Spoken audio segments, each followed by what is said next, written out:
Welcome to the Midweek Show. I'm Pastor Darren for many, PD for a few, D-Nib for a very select few. And this is the Midweek Show, a special edition of the Midweek Show coming at you on a Sunday. We hope you had a Merry Christmas and we hope that you're going to have an absolutely happy New Year as well. But today we wanted to come at you in a little bit different way than what we normally would on a Sunday. And that's for the Midweek Show. We've been doing it for about 6 months now, and this is a special celebration for that. So today you're going to be entertained.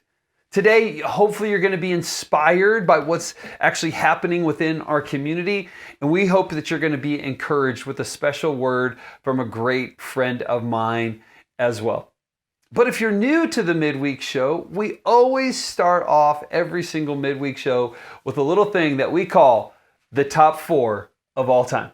That's right. This is the definitive list. This is where you can come to know where you can get the best burger or the best kind of movie or whatever it is. This is the top 4 list of all time. And what better thing to talk about right now during this season than the top 4 holidays of all time. Yes, the holidays of all time. Love to be able to celebrate holidays, and that's what we're going to talk about, the top 4 holidays of all time. Coming at you with the honorable mention. I love the honorable mention because it doesn't belong in the top 4, but it absolutely needs to be mentioned. And so coming at you with the honorable mention this month is Easter. That feels weird for me. Just to be honest, it feels weird to me because I am such a man of faith, and goodness gracious, we're talking about celebrating the resurrection of Jesus. That should trump it all, right? And really the day does for me. It's the celebration that leaves me scratching my head a little bit. How do we celebrate Easter? Go buy a new outfit. Love that. Go to church. Absolutely love that. That's my favorite. And then we have an Easter egg hunt and eat chocolate bunnies. What? I don't get it. I mean, I liked it when I was a kid, but I still, I don't understand necessarily. I know there's history and we could go into that, but it's still a little bit of a disconjointed celebration. And so because of that, because of the way that the celebration kind of rolls down, it's coming at you with the honorable mention. Easter is great. The celebration, just a little weird to me.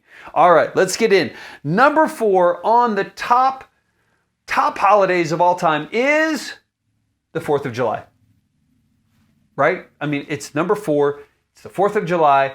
It just seems like they should absolutely go together. But I love the holiday as well. I love celebrating 4th of July. I love our country. I love independence. And so the combination of those things, absolutely fantastic. And the celebration is great too. It kind of lasts all day long, hanging out with all of your friends and grilling. Man, I love grilling. No, I love eating grilled food. Come on. Burgers and brats and corn on the cob, eating watermelon and spitting out seeds. All of those things, they're absolutely fantastic. Playing catch in the yard, playing catch with whatever. Football, baseball, frisbee. Love all of those things. And then you get to the night. And what better way to celebrate anything than watching explosions up in the sky? I love fireworks. I love celebrating 4th of July. In fact, I feel like we need to do a top 4 just on fireworks. I love absolutely seeing fireworks go. 4th of July is a great celebration. Coming at you at number 4 is the 4th of July. Number 3 on the top holidays of all time is Valentine's Day. Simply because I love my wife. And if you have someone special in your life, you should love Valentine's Day as well. It's just thinking about them. It's thinking about getting something nice for them. A date night, come on, somebody. I love being able to go on a date night with my wife, being able to spend time with my wife. Valentine's Day comes in at number 3 simply because I love my wife. Love it. Number 2 on the top holidays of all time is Thanksgiving. Oh man, I'm a thankful person, and I love to be reminded to be thankful. And so I love Thanksgiving. And I love the way that we celebrate Thanksgiving. In fact, just this year, we were sitting there talking about with myself and my two boys, what are our favorite things about Thanksgiving? And they asked me, they said, okay, Dad, what are your favorite things about Thanksgiving? And I said, it absolutely comes down to the 3 F's. Number 1, food, right? I mean, it's about food. I love turkey. I love mashed potatoes, all of it, right? I love even stuffing. Like I love all of that stuff. And then getting to the desserts, pumpkin pie covered in whipped cream. Oh my goodness. I love the food for Thanksgiving. And then you're doing it with family, food and family. You got family that's around, and these are the people that you love and you want to be able to spend time with, or you just want to spend time with them on one day, and you're going to do that on Thanksgiving. You got food, you got family, and you've got that together while you're watching football. Oh my goodness gracious. Love Thanksgiving. I mean, what is better than the tradition of seeing the Detroit Lions lose every single year? It's so great, right? Well, what is better than the tradition of hoping that the Dallas Cowboys lose every single year? It's absolutely great, isn't it? I love Thanksgiving. I love the food. I love the family. I love the football. I love the celebration of Thanksgiving. Coming in at number 2 is Thanksgiving. And that brings us to the top holiday of all time. It has to be, it must be, it's Christmas. Did you think it would be anything else? No. I mean, as soon as the top 4 list came, it had to be Christmas. I love Christmas. It's all about Jesus, right? Like, Jesus is the reason for the season. And I love that Christmas isn't just one day. No, it's the season. Like, we have a season of Christmas. You put up decorations inside your house, outside your house, right? Like, those don't just happen on Christmas Day. You put those up like in November. Come on, right? Like, I love that. You put up the Christmas tree, or in our case, our house, Christmas trees. Like, it's getting plural because it's just such a great celebration. I love Christmas. I love generosity. And I think that that's what's so great about it, is the generosity that God had. And then and in turn, we get to be able to show that generosity back to God and then to the people that we love. I just love the celebration of Christmas. I love being around my family. I love being around our church. I love the fact that it's centered on Jesus. Hopefully for you, it is in our home, but we absolutely love Christmas. It has to be, it is the number 1 holiday of all time. It is Christmas. That's the way that we start the Midweek Show around here. We have got a great show for you. There is some inspiration that is going to happen with the I Can Do Better mini grant. There's going to be a lot of fun. We celebrate all cultures with cultural cuisine. We've got a great segment, the Midweek Moment part of the show with Pastor Mike Burnette. But I tell you what, I think to be able to get things started, why don't we go ahead and learn something from Pastor Raphael?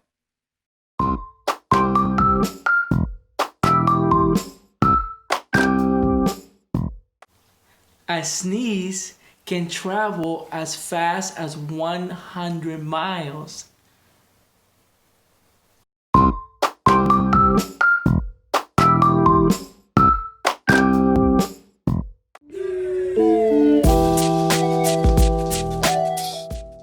Hello and welcome to the first I Can Do Better mini grant segment for 2021. In the past, we have shared several examples of people in our community who are living out the I Can Do Better movement.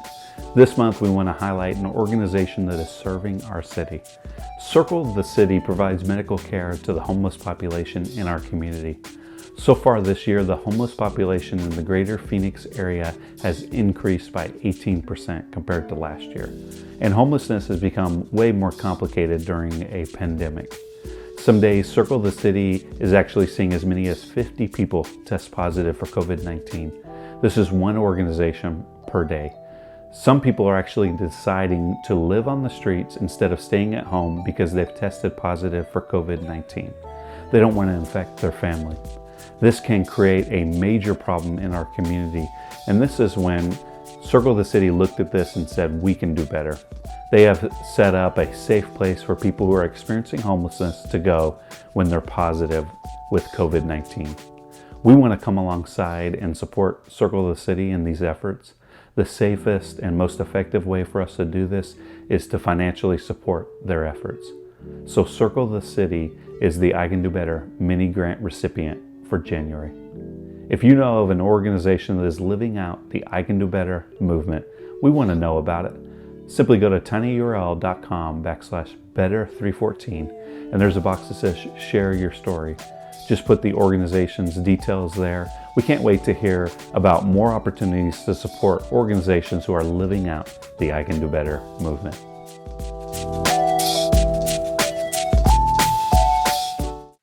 Circle the City is such an inspiration, and it is an honor for us to be able to support them. We have been doing that throughout this pandemic, and we will continue to do so. They are doing an absolutely fantastic work out there. We love them so much. Why don't we go ahead and learn another little tidbit of information from Pastor Raphael.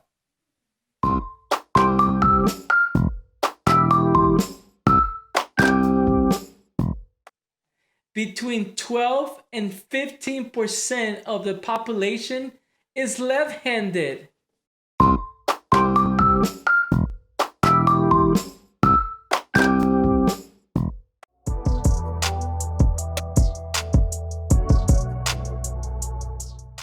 Welcome to this month's episode of Cultural Cuisine. And we have a great cuisine for you guys today. Ooh. It's one we haven't tried yet, trying to bring out something new here. right. So we are going to be trying Eastern European food. Oh my. You guys get to start with some pierogies and kielbasa. All right. Right up Frankie's alley right Yeah. here. Okay. All right, let's see There's what's... 3 different kinds of pierogies. So There's try 3, them so all. you have to try all of them? See if you Okay. can figure it out.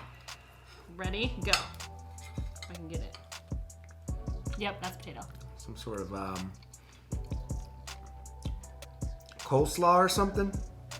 I don't want to get that one. Here we go. Like cabbage. It has like cabbage in it. Let's try the salt. I mean, it looks like hot salsa, but I don't know. It's European. There's a lot of sauerkraut in Eastern European. This one looks like That's it's a very interesting scrambled flavor. eggs inside. Is it scrambled eggs? I don't think that's a real. I mean, it's good. I'm expecting for this to taste like a hot link. This is the one you had, huh? What was it? I don't know. It was like I want to know what it is before I eat it. cabbage. Okay. This is delicious. Give it a shot.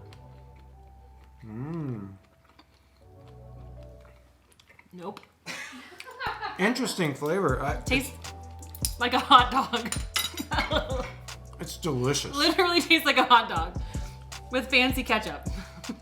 We're gonna move on to some red borscht. This. What exactly looks is like it borscht? has Anybody? cabbage. Cabbage soup? Pick It tastes up- like a fancy version of the, remember the alphabet soup? That's what it tastes like to me, the fancy version. Tastes like plastic. I'm sorry. Some like a rubber type. Just nailed my soup. I don't know what it is. What does it taste not, like to not you? plastic. Like some sort of rubber. I just said it tastes like soup, like vegetable soup. No. Yeah. No, that is very interesting. I think Next. Potato pancakes. Ooh. And they traditionally serve them with applesauce and sour cream. So give it a Interesting. try. All right. These look amazing. I don't like sour cream, but I will try the applesauce. An applesauce? I guess I'll give it a go. Let's see. You can't tell me you don't like that. I Come don't- on. I don't like sweet and salty, but it's pretty good. I'm going for a second bite. That was so good. I'll give that one a 9 out of 10. Yeah, it's delicious. Ooh, nice. Did you try the sour cream? I don't like sour cream, but just for the viewers, we'll give it a go. Oh, okay, wait. Sorry. Let's see here. There's no fish sauce in the sour cream. That was barely any sour cream. How about a cabbage roll? Voila!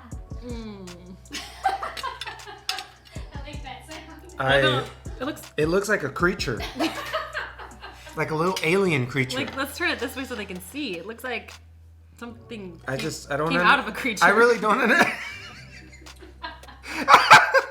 I really don't know what's going on here. But whatever, let's go, right? That's why we're here. Yep. Trying this bad boy. It looks like meatloaf. It looks like a meatloaf. Oh, what's happening? There we go. I bit my lip. Oh. That tastes like a brick of butter with a little bit of meat in it. Yeah. You can take that meat. It's pretty good. All right, time for some more soup. Okay. This is a smoked kielbasa dill pickle soup. That's like pickle soup. I love it. I don't think there's anything I love more than Is there pickles in here? Pickle. Yeah, dill pickle. Kielbasa dill pickle. Yeah, they're right here. See? The little... Wow. Is it too pickly? Yeah. Does it taste Nope. like drinking pickle There's juice no- from yep. the jar? It does. And I'm all about it. That's interesting. Let's dunk it in the bread. That's a 10 out of 10. And the bread? Ooh, it smells super yeasty. Is that a word? Oh, this bread is delicious. I don't know how to say this one. I'm going to say it wrong. It looks like it's a croquette.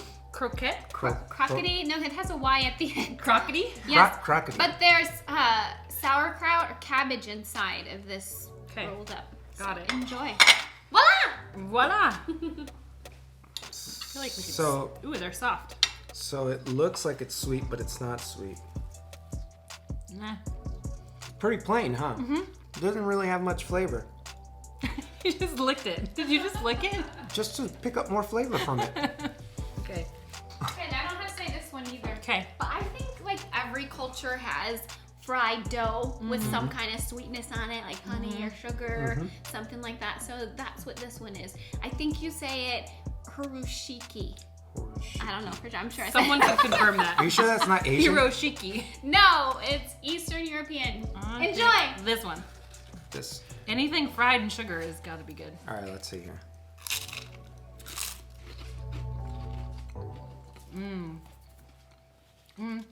It dissolves like right away. Tastes like the sweet version of a pork rind. A little bit. I can see that. Yeah. I can taste that. With some coffee, it would be great. There you go. And that is our episode of Cultural Cuisine, Eastern European style. You guys are always such great sports. Everybody at home, if you have a place that you think would be great for these pastors to try, type it into the text box right now and give us some ideas because I want to try all of the great foods in Phoenix. Do you want to try them? Yes. Yes? Sure. All right. Thanks for joining us for Cultural Cuisine. Peace out.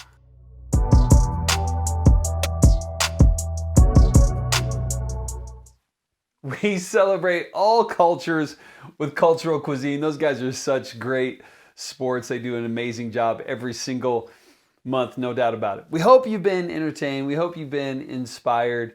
And now we hope that we're going to be able to bring you some encouragement with a great friend of mine, Pastor Mike Burnette.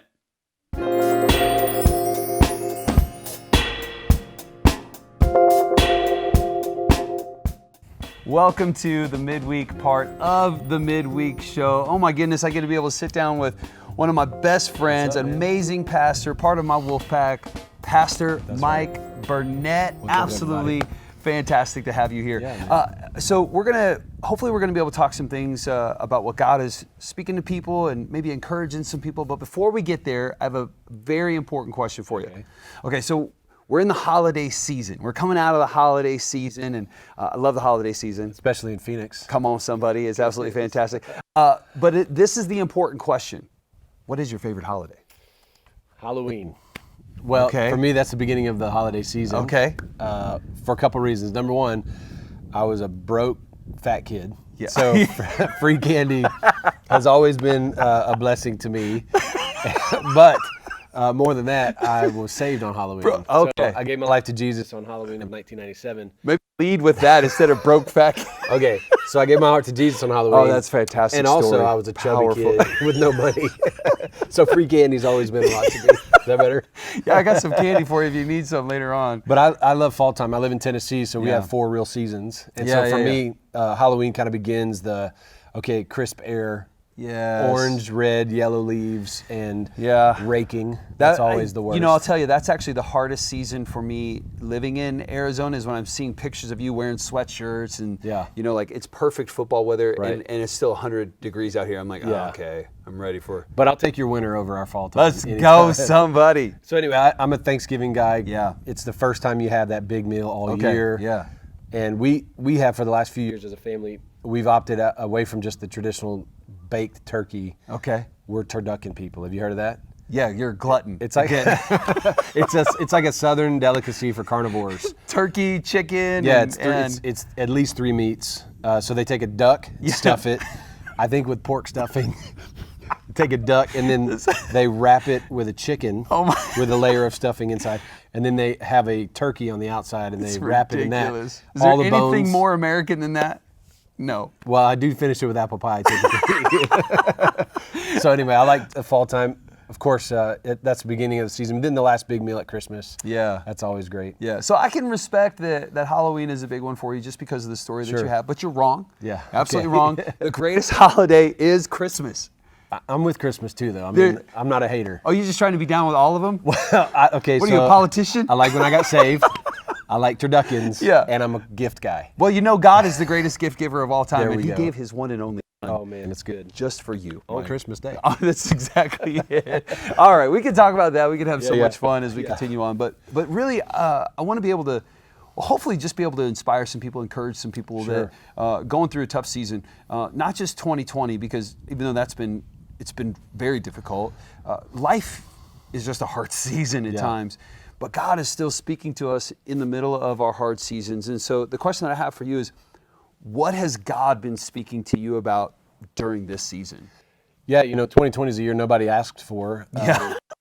When I started, I think back to January, we all preached great series on vision, 2020, Mine was powerful. 2020 vision. It was powerful, yeah. And I don't want to discount those sermons, honestly, because I think I agree. God knew what was coming. Yes.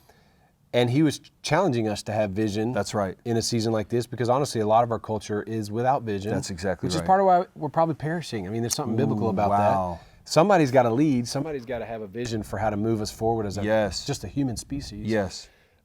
This year in January, I always fast 21 days. I've done that for a long time. Yeah. And this year, about a week before the fast, I felt like God said to fast 30 days in January. Wow. And the reason was I felt the Lord telling me that it's going to be an unusually amazing year. Wow. That was the kind of word that I felt from God. It's amazed us. It's been unusual. Yeah. And amazing, I think, is relative to how you define that. I'm amazed. I'm amazed that we got through this year. There was a joke. Somebody said, if you ever have to fast longer, I'm leaving your church.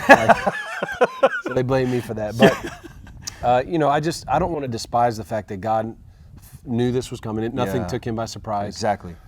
And I think Psalm 23 is a word that I've really leaned into a lot, where it says, the good shepherd, the Lord's my shepherd, I shall not want. Right. He makes me lie down in green pastures. He leads me to still waters. There's something about the heart of a shepherd, taking care of the needs of the people, making them lie down in green pastures and still waters. And I think there's a difference in people who are spiritual leaders and then just leading voices. In fact, I think there's a lot of leading voices. They're just not leading us anywhere. Think about the different tribes and camps, whether it's political, racial, economic, whatever. Every camp has a leading voice, I guess. Right. But they're not collectively leading people to their provision, places of peace, like green pastures and still waters. Wow. So one of the things I look for as a pastor is, how do I help lead the church that I'm responsible for to their provision, places of peace? And it just keeps bringing me back to the centrality of the gospel. Jesus is Lord, even in a COVID year, even with racial tension. Jesus is still Lord. It's great news. Come on. And there's peace there. There's provision there. Goodness. When there's no peace, like the social experiment of humankind, there's no peace there without the Prince of Peace. Yeah. So I keep bringing people back to that, and I feel really compelled by the Spirit as a spiritual leader to make sure that how I'm leading is providing that, places of peace, provision. I think what's so important about that is that, saying it as a spiritual leader, and what we forget is that God has called each of us to be the spiritual leaders of home. Yep. That's where it starts. And if we want to be able to see peace in our home, if we want to see provision in our home, then we need to be spiritual leaders in our home. Yeah, it's our first ministry. Yes. I tell pastors all the time, when I start talking about how things are going, I always try to ask first, how's your family? How's your spouse? How's your kids? Yep. And they want to talk about church. And I go, well, that's God's wife. How's your wife? Ooh. Right? And it can jar people sometimes. I go, that's the Lord's bride. We'll talk about that in a minute. How's your wife? How's your family? How's things going? But yeah, it starts in the home. And I think if we're going to, especially now as pastors, if we're going to lead a church well, it should be an overflow of leading our homes well. Yeah, and I think, so if we're looking at moving into this new year, and we want to be able to see peace, which I desperately do. Yeah, for if sure. we want to be able to see provision, which I desperately do, for our church and then for the people in our church, that it needs to start in those homes. And so if we're asking for God to be able to do that, then we really need to be asking God to create in us to be spiritual leaders. Yeah, that's right. Do it in me first. Do it in me first, and then allow it. And I think that that's so important. If we're going to have it be an overflow, that means we have to be filled. Yeah, so be filled. Pastor Paul, the apostle. Yeah, the Apostle Paul said, follow me as I follow Jesus. So good. So he had the understanding, like I flew out here to be with you, and in the instructions on the flight, they go, if the mask drops, put oxygen on yourself before serving someone else. Yeah. And it's not selfish to grow your own faith in God first. Right. Because what ends up happening is we end up trying to lead or help others at the detriment of ourselves. Right. And it needs to be in the overflow of what God's doing in us. Because otherwise you have an empty tank. Yep. And you're no good to anybody Right. else. Totally. Yeah. But then the important thing is once that tank is filled, there's not a That's right. That's right. So it doesn't, like when you're flying out here, they don't say put the mask on yourself. And just sit there and watch your neighbor die. And unfortunately, we're living, hey, let's just call it out. Many of us are not allowing the overflow of what the Spirit's doing in us to overflow to the people around us. Right. We just want to keep it for ourselves because we live in a culture that teaches us you need to keep it to yourself. You just have your Keep your faith in your politics yourself, except in election cycles on Facebook. Yeah. But keep your faith private, keep your politics private. I think I said this at your church at Focus, as a people, we're kingdom builders. And so like we build these homes in communities and put up privacy fences. Yeah. So we like to stay private. Don't look at that privacy fence behind you. This is a neighbor's house. This is not somebody else's house. Yeah. But it's the reality. And I think the whole fenced idea, I mean, there's nothing wrong with that, but don't let that be your life. That you fenced in your faith, you fenced in your life from other people. Be vulnerable, give yourself away. Absolutely. It's worth it. Man, it's the most valuable thing that we have. It's all we have. Is our life in our Christ. Yeah. And if there's nothing that we talk about, it should be that. And that it doesn't have to be weird when we talk about it, like, because it's an overflow, it's natural inside of me. And so it should just be a natural conversation we're having with people. Yeah. Oh. I tell people, the scripture says we're aliens in this world. Yeah. We're passing through, our life is but a vapor. So I'll tell folks at LifePoint, I said, you are supposed to be weird. Right. Just don't be a weirdo. Yeah. You know the difference, yeah. right? We should be peculiar. Just don't be a weirdo. Yeah. This is so true that we should be weird because we're living a life that's different from the rest of culture. Yeah. But we don't have to. Yeah. I think that's such a great way to put that. Don't be a weirdo. Don't be. I'm going to say that. Go ahead. So from now on, I'm going to say, as I tell Focus Church all the time. That's right. Yeah. That's just what it is. It's like I tell people at Focus. So it's just how I tell. Who is it that said the first time you quote somebody, you go, it's like Darren Niblink said. Yeah. And then the second time you use it, you go, it's like I've heard. Yeah. And the third time, it's as I've always said. As I've always said it. That's yeah, right. Yeah. I think it's so great. Yeah, the thing that's funny about that is that my dad was the first one that told me that, and he had to have got it from somebody else, because you just quoted it. That's right. Well, it's like I heard your dad say it. That's so this funny. Is fun. Thanks, man. I think that, seriously though, as we're moving into that new year, what's really just the calling for us is to truly be kingdom people, right? Kingdom minded, which means that we are kingdom builders, bringing the kingdom of God to whoever that we can, any conversation that we're sitting in, and it doesn't have to be in that weird way. Right. I know that for myself that I'm having multiple conversations. You and I were talking about this. I'm in it for the long game. Mm-hmm. I'm in it just like, hey, I got to get this person. I'm going to have this conversation about God right now because this could be the last time, and it could be. Right. But I'm in a long game. I'm building relationships so that when the opportunity comes, oh man, that invitation is hard. It's going to be a safe way. Yeah. They know who I am. They see the life that we're living. Allow 2021 to be a year where you're living your faith out loud. That's right. In your actions, but absolutely in your words as well. Thank you so much, Pastor Mike. Pleasure. Just encouraging everybody. 2021 is going to be a year hopefully that we won't forget as well. We love you all so I much. think I'm fasting 40 days in January. Oh man, here we go. I'm just kidding. Now we're in trouble. Love you all so much. Peace out.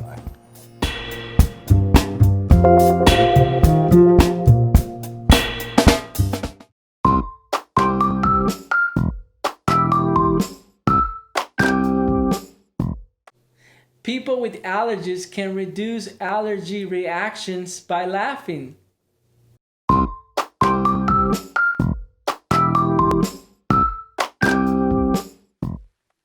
And that is the Midweek Show. We hope that you were entertained. We hope that you were inspired. We hope that you were encouraged. And that's what the Midweek Show is all about. And so if you have not joined us for one of these before, I would encourage you, go back to the YouTube channel and check out past episodes of the Midweek Show. They are a ton of fun and they are also very encouraging. We have had some amazing pastors bring great words of wisdom to our church. And so I'd highly encourage you to be able to go back and watch some of those midweek shows. We hope that you had a great day and that we are praying that 2021 is going to be an amazing blessing for each and every single one of you.